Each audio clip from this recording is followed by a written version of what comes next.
كفايه شماته في اسرائيل. يعني هي اسرائيل كانت عملت ايه ده كله عشان محلات كشري تسخر منها باطباق عليها صواريخ، محلات سوري تسخر منها باشكال القصف. اسرائيل بتضرب بالصواريخ ليل ونهار، بيوتها تساود بالارض، شعبها قاعد في الملاجئ، اطفالها بيموتوا من الرعب، وكفايه بقى العواقب النفسيه اللي هيمروا بيها بعد كده. اسرائيل عملت ايه لكل الوحشيه والافتراء اللي بيحصل فيها دلوقتي؟ اسرائيل عملت ايه؟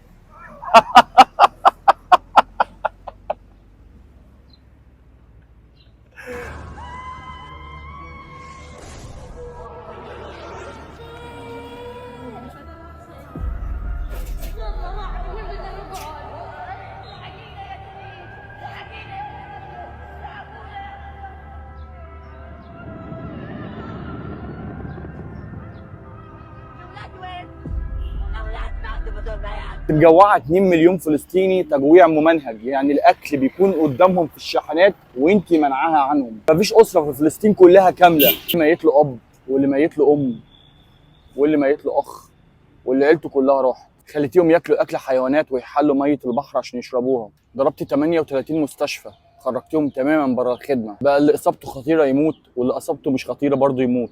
عايزين نقول لكم ايه؟ ان احنا مش شمتانين؟ بصراحه احنا شمتانين.